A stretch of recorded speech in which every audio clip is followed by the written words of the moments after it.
It's wonderful to be able to carry the Blessed Sacrament through the streets of London. You have Catholics from every background, nationality, coming together in what is one of the world's most international, well-connected cities on the globe. Coming together in their dedication to the sacrament and faith.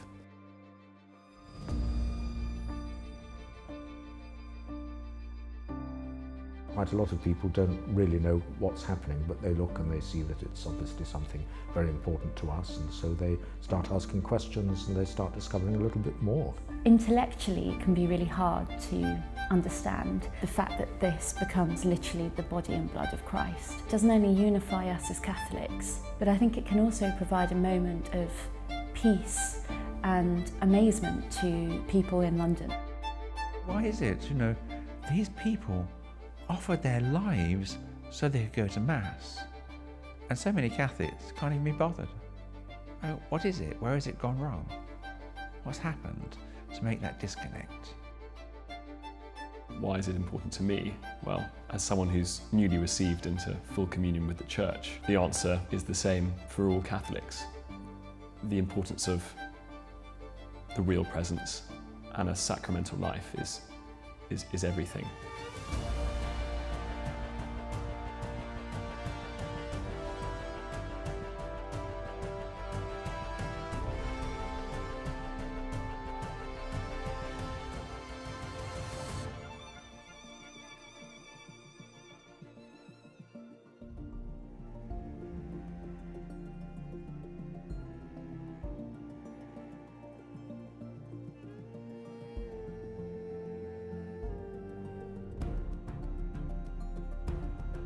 The actual octave and the Corpus Christi itself is a huge undertaking.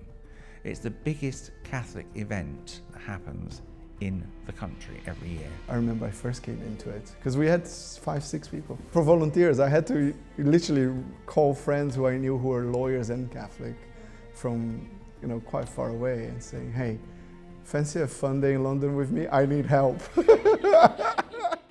Corpus Christi means the body of Christ, and all we do really is about the Mass.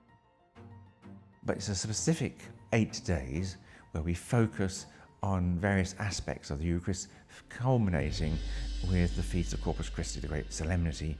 It's a real celebration and corporate act of worship that can bring in everyone throughout the diocese. But now it's very much a joint affair. So we're working with Warwick Street, Ukrainian Cathedral, and St James Spanish Place. And the Knights of Malta are very involved as well and really committed to it all. I think the Eucharistic Octave is incredibly important, and particularly here in London, it gives a great opportunity to take the real presence of Christ out into the streets, and it provides them with a chance to feel something tangible of the divine mystery. Eucharistic adoration is life-changing. It's the most beautiful thing on earth. If that's the face of Christ, how could you want to look at anything else? Well, the Eucharist is the source of our life, and it's the source of our regular encounter with the Lord. There was a time when people didn't receive the Eucharist very often. St. Therese says in her autobiography that she was absolutely thrilled to be given permission to receive the Eucharist again a couple of months after her first Holy Communion. The Eucharist is more than just unleavened bread. It took me time to get used to that and to really appreciate that. But being part of this, the Eucharistic procession, really hammered that home to me and showed me the power of it and how special it is. It had an effect on those standing in Piccadilly Circus, minding their own business on a Sunday and suddenly encountering the procession. It's quite a special moment when you see London stop. Going down Oxford Street, seeing that crowd of people around the Blessed Sacrament, it puts me in the mind of the martyrs who went down that street. Oxford Street, the street full of the martyr's blood. And at one end you have St. Patrick's, and the other end you have Tyburn, both of which have Eucharistic adoration. And then we're sort of linking the two by having this procession down the street. I remember, was it last year? It was very touching. This homeless man who was very raggedy, really, he saw us coming along and he just knelt at the side of the road and just bowed down as we came past.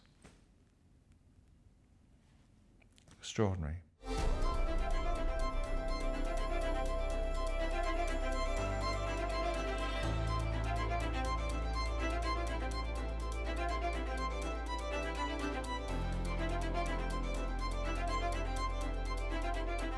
Last year I had a lady who was trying to drive, and we blocked the road, so she had to pull over in the car. And I could see that she was wondering what on earth was going on, and I could see her looking back at how long the procession was and her realising how long she'll be waiting there. And she got out the car and came over to me a little cross and wanting to know what was going on and what this was. So I explained what it was, and then she went back to her car, and then I saw her kneeling beside her car as the Eucharist came past. And that was so powerful and special to me. And the fact that she said a prayer and was so moved seeing the Eucharist walk through the streets. We talked afterwards, and it was amazing to hear her own faith journey and how she'd moved away from the faith. And even despite that, this sort of brought it all back to her. This will be the first procession where I have been received into full communion with the Church, having been received in January. So I'm particularly excited about it, and certainly last year's procession was an important part of that journey for me.